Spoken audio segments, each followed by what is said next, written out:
Anambra State. I've never even slept in my village for one day.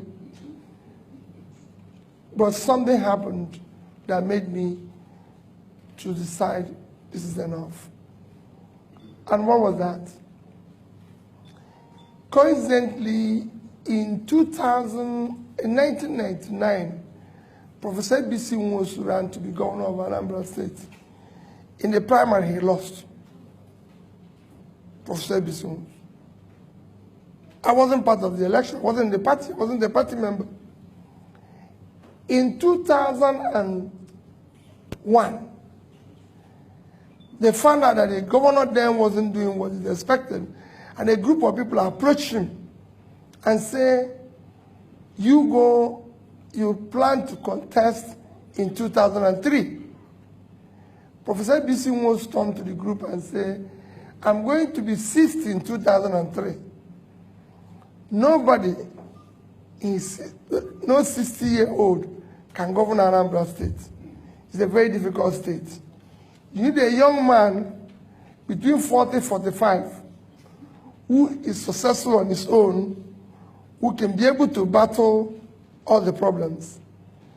And he was asked, this happened in December 2001, and he was asked, as Professor B.C. Nwosu, actually December 2000, not 2001, sorry, that he should give them somebody. Eventually, they ended up 3 names that they can approach to do the job. I didn't know all this discussion. It was not that I knew. I was just in a bank, as Fidelity Bank, which is mentioned now. ABC was Minister of Health, and he invited me for a dinner. For me as a bank, I'm going to look for deposits. So I went to dinner. We finished talking. We never mentioned politics. We talked generally about Nigeria, my ideas about Nigeria and everything. And finished dinner, I left for Lagos. He didn't tell me about politics. But in April, the people went back to him. He told them, I have 3 candidates. 1, P2B, 2, P2B, 3, P2B. Go and look for him. The people came from his office to my office and talked about politics. And I told them I used the word, over my dead body. At 40, I was chairman of the bank. I was the highest investor in the bank.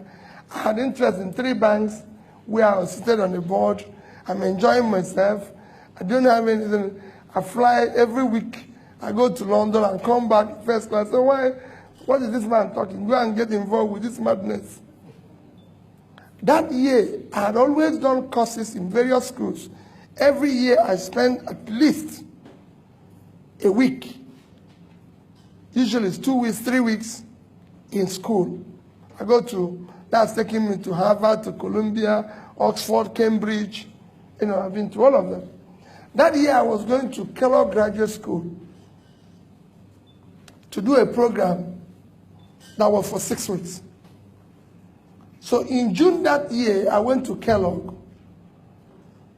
The man who founded Kellogg Graduate School, Professor Dean Jacob, it was his last year. He founded the school in 1957. 2001 was the last year he taught and retired. And he took out on what they call global economy. After 1 month of being in this class, this man never mentioned anything about Africa. A day before he concluded the lecture, everybody in Chicago the hall was full of top business leaders. A day before that final day, when he finished, I raised my hand and said, you never said anything about Africa. He said, you want to know about Africa? I said, yes. I paid $40,000 for this course. And nothing was mentioned about the continent I came. He said, I'll tell you about Africa tomorrow. The next day, which was his last day, he finished and said, you want to know about Africa? It's important I'll tell you this story. I said, yes. He said, there's nothing called African economy. He said, nobody plans with Africa. I was so, you can imagine how I feel. He turned to me and said, Peter, can you give me 10, 20-year plan of your country? You know, the hall was full. I was courageous enough. I said, yes. Even when I know there was not even tomorrow. Next one for 1 month. I said, yes. He said that you can only do that when you have countries. If you have America, they have 10-year plan, 20-year plan, 30-year plan. You don't see it in African countries. I said it's in my country. When I know it wasn't there. Because see, have I ever seen any car manufacturer talking about African specification? So they have European specification, Gulf specification, Asian specification, American specification. You know why? Nobody plans with Africa. Say, join me for lunch. So I joined him for lunch. After lunch, he said, let's take a walk by Lake Michigan. You know, if you know Kellogg Graduate School, it's on banks of Lake Michigan. The lake is like this, the school is like this. So they have long beach. So he said, let's take a walk in it. And we decided to take a walk. As we were starting the walk, he said to me, do you have any of your country's currency? This was 2001. The highest nomination was 100 naira. I brought it out. I gave it. He said, how much is it? I said, 100 naira. He brought out $100. He said to me, which of these two currencies do you prefer? I told him dollar. He said, why? I told him that it's 100 naira to $1. So his own is 10,000 naira. My own is 100 naira. So he said I should keep his dollar and take my naira. Took my naira. So he gave me $100 for 100 naira. After we walked a little while again, he turned around to me and said, Peter, you still have the money? I said, yes. He said, he brought it out again and said, which of these two currencies do you prefer? I told him $100. He said, why? I told him about the rate. Again. So, okay, you keep it, I'll keep your money. He said, let's sit down. We sat down. He first proved to me that it costs more to print the naira than to print the $100. Naira have multiple colors. I came back and took it on with Sanusi, and he agreed. Naira have multiple colors, but dollar is just green and white. He said to me, Peter, do you know why you believe in the dollar and you don't believe in naira? I answered him again. He said, no, it's the amount of faith you have in your country. You don't have faith in your country.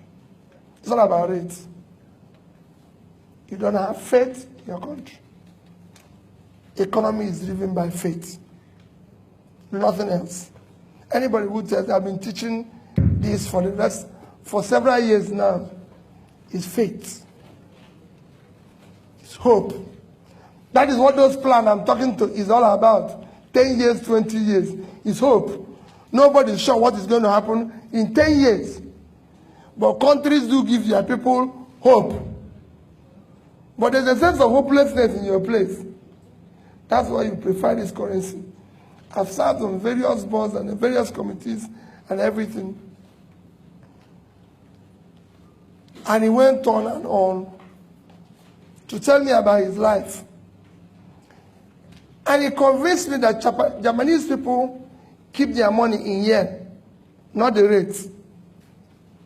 Chinese in Chinese yuan.